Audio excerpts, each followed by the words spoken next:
Attention chiropractors, slayers of subluxation, unleashers of the imprisoned impulse, and protectors of the developing brain.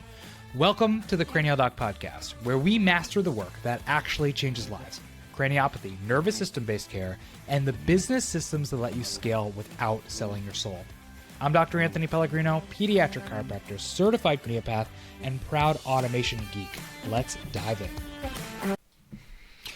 All right, Doc, welcome back to the Cranial Doc Podcast. Again, I'm Dr. Anthony Pellegrino, and we today are going to be having some fun talking about a wonderful conversation called Colic. Now, before we dive into it, what you know is you can have information like this, practice building tips, cranial information, research reviews, everything else like that in your inbox 1 to 2 times a week by just going to thecranialdoc.com and signing up. I got tons of really great feedback from that. But today, let's go ahead and dive into our conversation about a wonderful topic, and it's what you get to see in your practice every day, which is colic.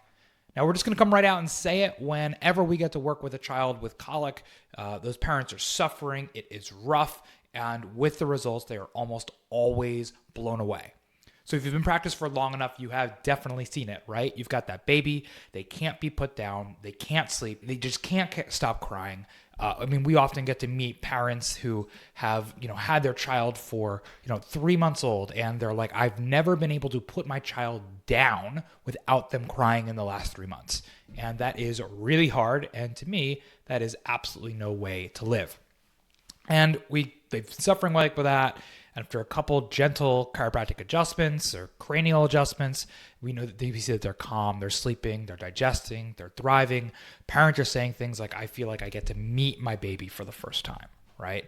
But going from that parent coming in who might be exhausted, who maybe, has tried everything, they just want help, and being able to really explain why that's happening, sometimes that can get tricky. Okay, we can talk about things like sympathetic dominance, we can talk about fascial strain, but if you have somebody who's a skeptic or who doesn't believe or something else like that, when they kind of probe a little bit deeper, sometimes our explanation, if we're going to be honest, can come up a little bit short as towards the actual mechanism, or at least the outcome measures that we are using to be able to actually assess and let them see that there is actually dysfunction in the nervous system, besides we're feeling it or we're scanning it and there's colors on a piece of paper.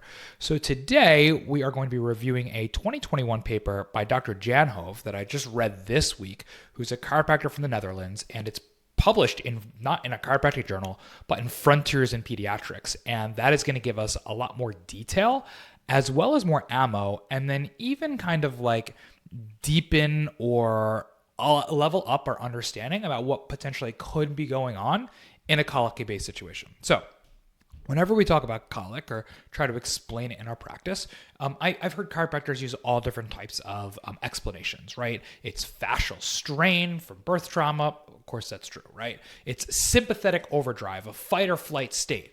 But it's like sometimes having a parent see that their child's in fight or flight can be hard. Or it's just simply a gut issue, right? We can see that there's issue with their turning their head from side to side. Maybe they also have reflux or also a feeding issue. Maybe they have gas. Maybe they have abdominal tension, and this is showing up as excessive crying. And yes, those are accurate in many cases, and they're all pieces of the puzzle. But again, when you have a skeptic or pediatrician start to push for why, we really want to be able to have a more comprehensive explanation in those spaces. So we end up saying things like the nervous system's stuck in fight or flight, or there's tension at the cranial base, which is true, but again, incomplete. So let's go ahead and connect the dots and connect what we see every day to vestibular function and brainstem physiology. So, intro of the paper, what I love, they discuss that for decades, medicine has called colic benign crying. Basically, these children are crying for 3+ hours a day, and there is no explanation for it, no pathology, and we're just told that these children will grow out of it. Now, you've been doing this for long enough, you know and have seen with your own eyes that kids don't grow out of something. What they do is they grow into something else. Now, we know clinically that grow out of it is not an appropriate answer. We can see things like postural bias. We can see things like babies stuck in the C curve. We can see them being stuck in extension. We can see their head preference. We can see their poor feeding. We can see their elevated moral reflex. We can see their sleep disruption. And those aren't just random symptoms that add up to something that's new. We know that that is a sign of potentially brainstem regulation, right? So Høve, and I apologize if I am pronouncing your name wrong, Dr. Jan. This was a fantastic paper. I love it. And I've already sent it to a bunch of friends of mine. And a bunch of friends. I'm also talking about it on here to a bunch more friends of mine, right? Høve reframes colic as the behavioral expression of vestibular and autonomic disruption. It's not just the gut. It's not just behavior. It's our baby's brainstem misinterpreting gravity and having aberrant internal signals. So the vestibular system develops early in utero and organizes posture, organizes tone, and organizes autonomic balance before the frontal cortical control even exists.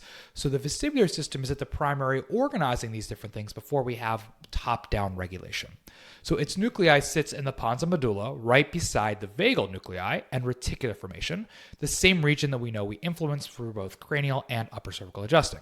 So if that system's running hot, of course, as an adult, we might get something like dizziness, but this will also show up, what you see in your practice, as global dysregulation. It'll be tone issues, sleep issues, digestion, emotional reactivity, overall just dysautonomia.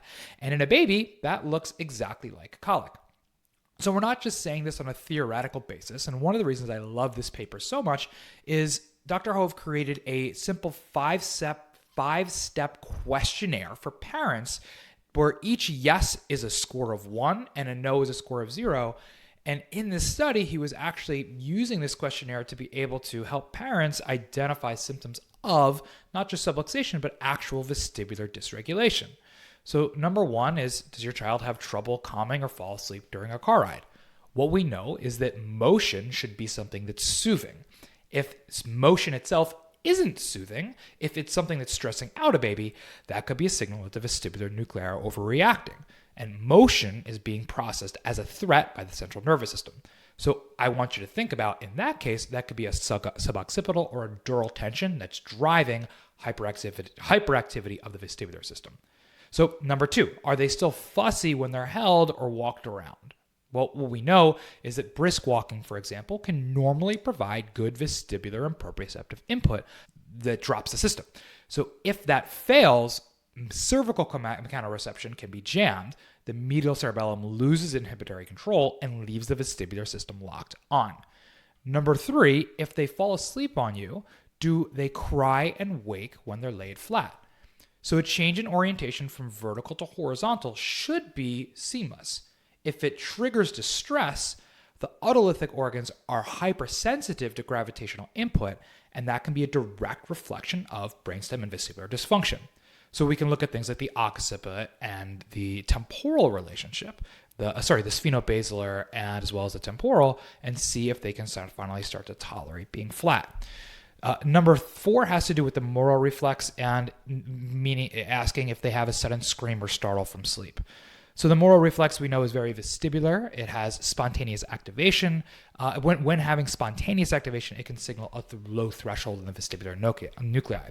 So moms in the data that Høve described in this paper, which we'll discuss, many of them described their baby as screaming each time that they descended the stairs or sat down, just having these random screams.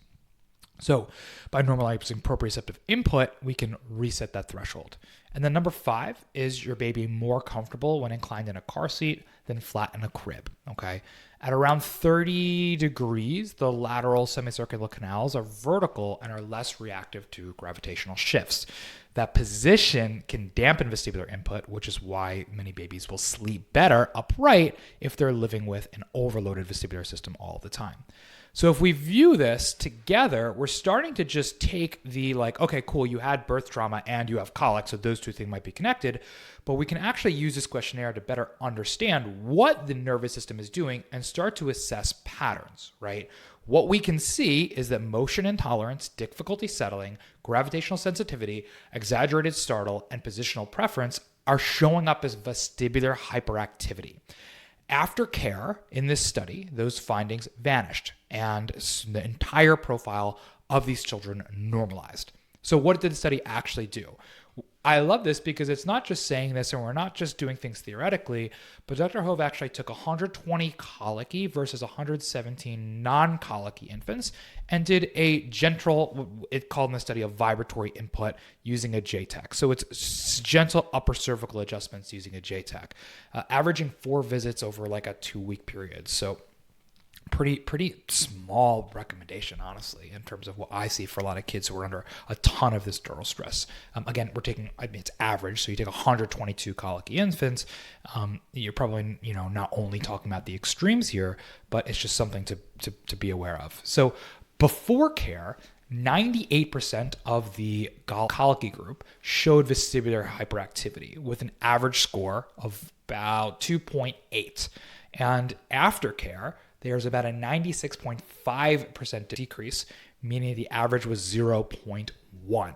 That's huge. Statistically, that is, you talk about like, P of less than 0.05. The P score was less than 0.001. The same improvement was shown across multiple different age groups, including the 3 to 6 week age group, which included the peak, which is what we call the peak colic window. Okay.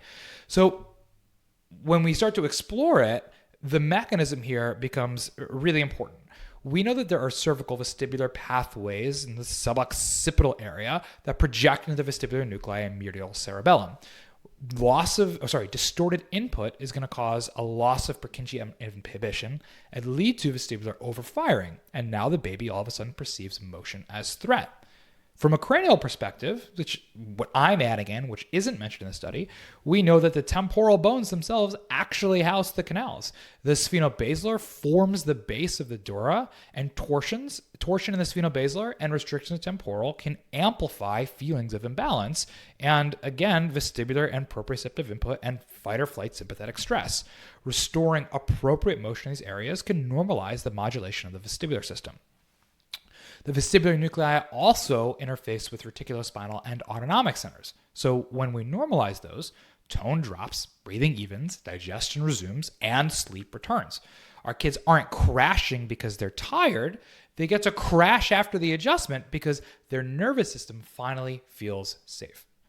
So I love this study because it starts to give us measurable language for what we already see.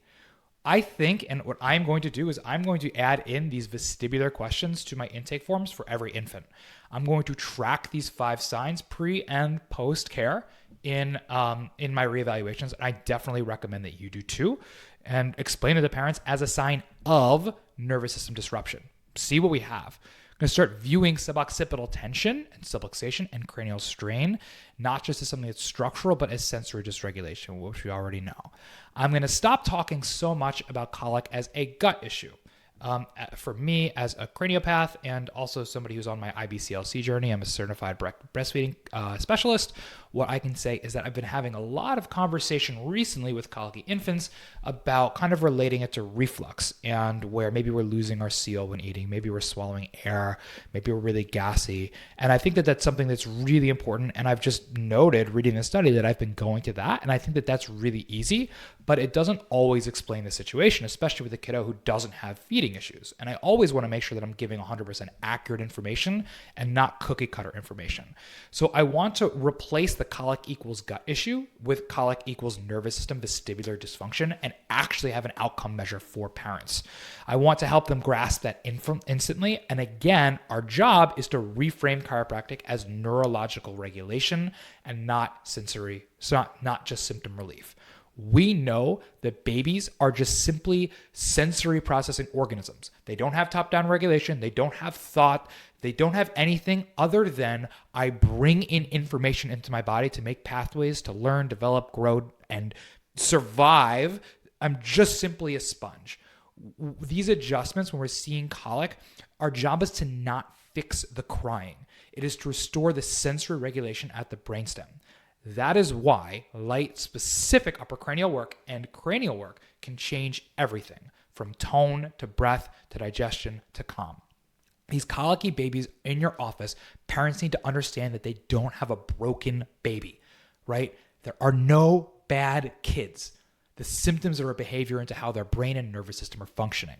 They're dysregulated, and chiropractic restores regulation. The study is from Dr. Janho, 2021, Clinical Evidence of Vestibular Dysregulation in Colicky Babies Before and After Chiropractic Treatment versus Non-Colicky Babies. It's in Frontiers in Pediatrics. If you want more information like this, make sure you're on the cranialdoc.com list. You can opt in right there.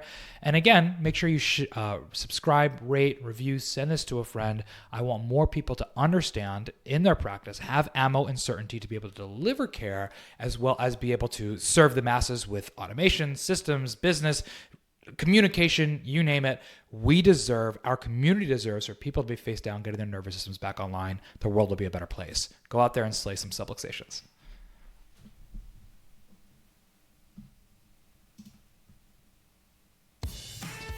Thank you for listening to another episode of the Cranial Doc podcast. I hope you got a ton of value out of today's episode. And if you did, it would mean the world to me if you jumped over to iTunes or your favorite podcast player of choice and subscribed, rated, reviewed, and shared this episode with a friend that you know could benefit.